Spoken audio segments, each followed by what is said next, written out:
안녕하세요. 다시 말씀입니다. 오늘은 2월 5일 말씀을 보도록 하겠습니다. 제가 요즘 느끼는 건데 편집에 너무 많은 시간을 사용하다 보니까 제 개인적인 기도 시간이나 다른 어떤 여유가 없어지더라고요.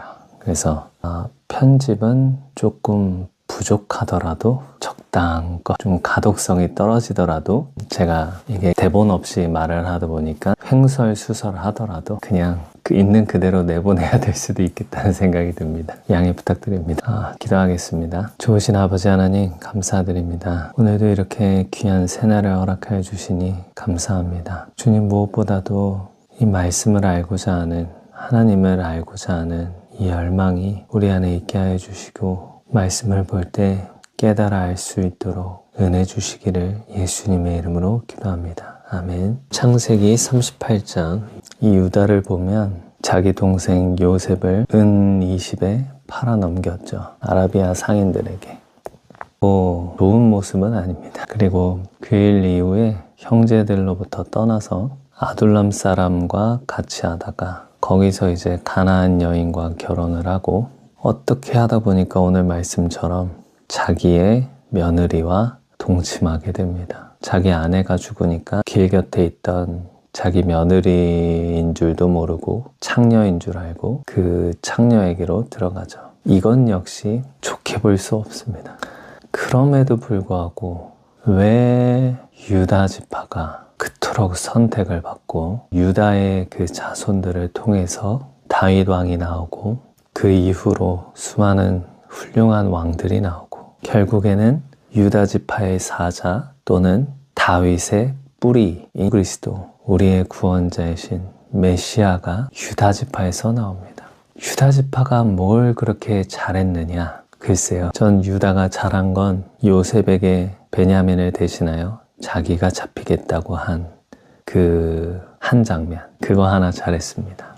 그럼에도 불구하고 왜 하나님은 유다 지파를 택하여 맨 앞에 서서 찬양하라고 왜 그렇게 만들었나? 그리고 왜 이런 형편없는 유다에게서 다윗 왕이 나오고 하나님의 계보 메시아가 나오는 놀라운 선택을 받았는가? 돌아보면 유다가 뭘 잘해서 그런 게 아닙니다. 예수님께서 유다 지파의 사자요, 다윗의 뿌리, 근원이기 때문에 유다 지파가 그렇게 된 것입니다. 성경에는 이런 표현이 있습니다.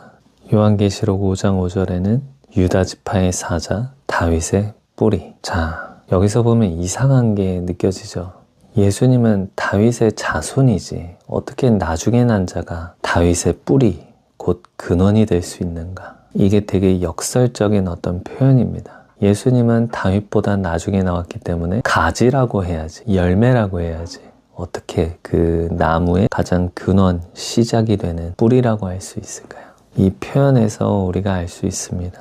유다 지파가 이렇게 된 것은 유다로 말미암은 것이 아닙니다. 그의 뿌리인, 그 유다 지파의 근원인 예수 그리스도, 그분으로부터, 그 근원과 그 뿌리로부터 모든 선택하심과 부르심이 있었던 것입니다. 에베소서에서 이렇게 말씀하시죠. 창세전에 예수 그리스도 안에서 너희를 택하시고 부르신 하나님. 우리가 무엇을 사랑받을 만한 것이 아니라, 우리가 무엇은 칸받을 만한 존재가 아니라 예수 그리스도 안에서 우리의 뿌리 되시는 예수 그리스도, 그분으로부터 그냥 은혜와 함과 부르심을 받은 것입니다.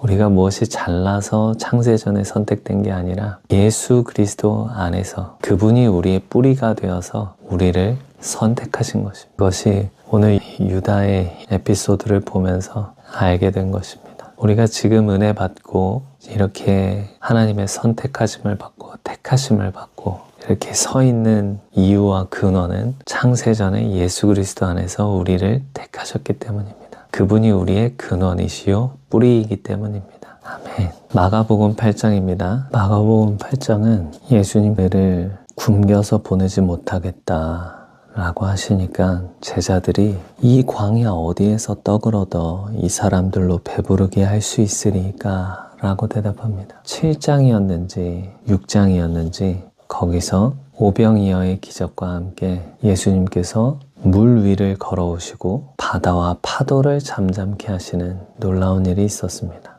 근데 그들이 그럼에도 불구하고 깨닫지 못했다고 합니다. 기억나세요? 마음이 그들이 깨닫지 못하더라. 그 말씀이.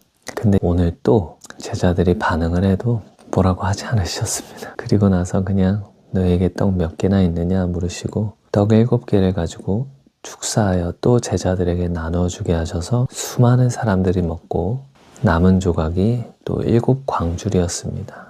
4,000명 이상이 먹은 거죠. 그리고 나서 예수님이 헤롯의 누룩과 바리새인의 누룩을 주의하라는 교훈을 하시는데 제자들은 또 우리가 그 7광줄이 그 남은 떡을 안 가져와서 예수님이 혼내시나 보다 얘기를 하고 있습니다. 그러니까 예수님께서 어찌 너희가 떡이 없는 것으로 그렇게 고민을 하느냐. 내가 오병이어로 5,000명을 먹이고도 남은 것이 12광줄이고 떡 7개를 가지고 4,000명에게 나눠줄 때 7광줄이가 또 남았는데 아직도 깨닫지 못하겠니? 라고 물으십니다. 너희가 어찌 떡이 없으므로 수군거리느냐? 아직도 알지 못하며 깨닫지 못하느냐? 너희 마음이 둔하냐? 너희가 눈이 있어도 보지 못하며 귀가 있어도 듣지 못하느냐? 기억하지 못하느냐? 참 이 당시 제자들만 해도 부족한 모습을 많이 보였죠. 또 보고자 하는 것은 우리가 어떤 기적을 경험하고 체험하는 것 좋죠. 놀랍죠. 그 당시에 너무 놀랍죠. 하지만 그것이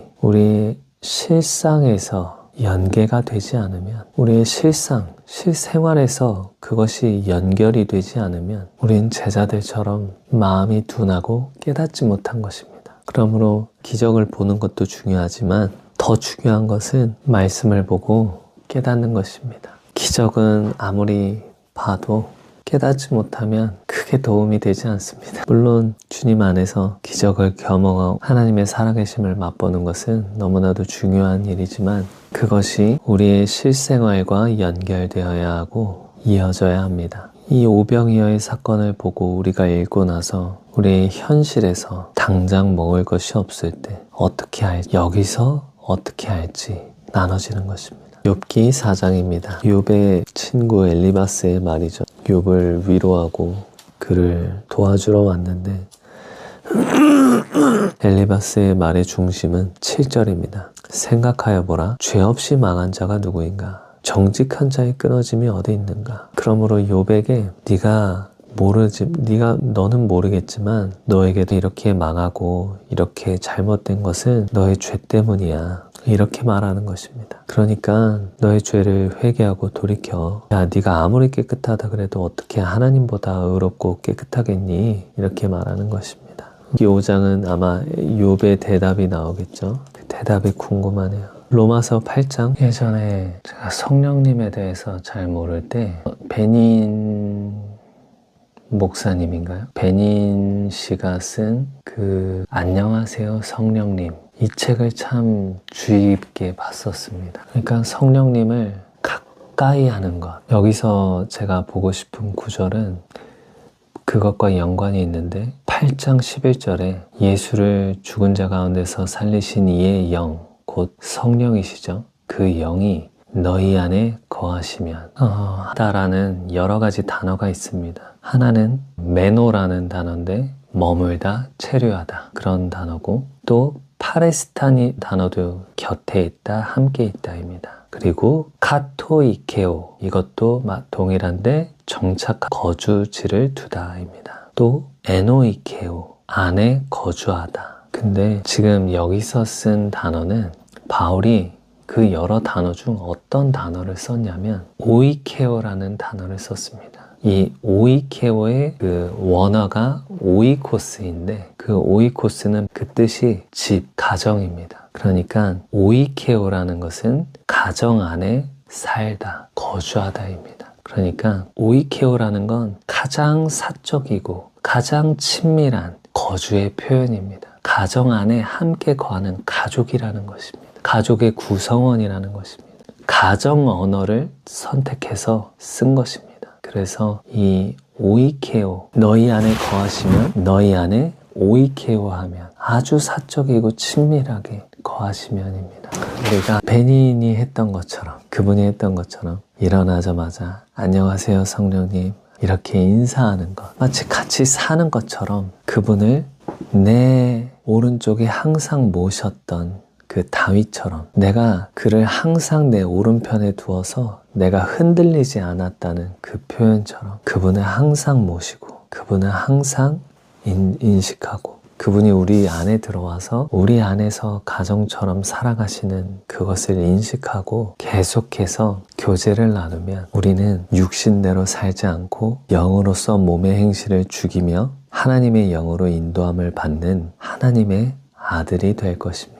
이것이 우리가 말씀과 그 뜻대로 살 수 있는 유일한 방법입니다. 우리가 성경 공부도 중요하지만 성경 공부, 성경 통독 중요하죠. 하지만 우리가 그것 가지고 우리의 힘으로 하나님의 말씀을 행할 수가 없습니다. 우리는 그렇게 선한 존재가 아닙니다. 하지만 우리 안에 예수를 죽은 자 가운데서 살리신 이의 영, 성령이 우리 안에 친밀하게 거하시면 그분과 가정에 사는 것처럼 가족의 구성원이 되어 함께 산다면 우리는 육신대로 살지 아니하고 육신에게 져서 육신대로 살지 아니하고 우리 안에 계신 영으로서 몸의 행실을 죽이고 하나님의 영으로 인도함을 받을 줄로 믿습니다. 그리고 또한 16절에 성령도 우리의 연약함을 도우시나니 우리는 마땅히 기도할 바를 알지 못하나 오직 성령이 말할 수 없는 탄식으로 우리를 위하여 친히 간구하시느니라. 이게 바로 방언기도죠. 그래서 사도 바울이 내가 누구보다도 방언기도를 많이 하고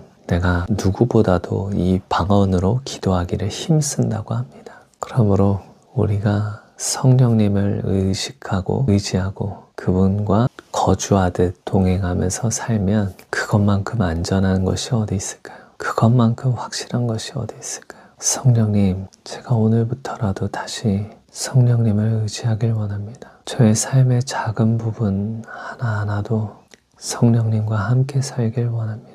성령 하나님, 제가 작은 것부터 물어보게 하시고 작은 것부터 주님을 찾게 하시고 성령님과 친밀히 지내기를 더욱 원합니다. 예수님의 이름으로 기도합니다. 아멘.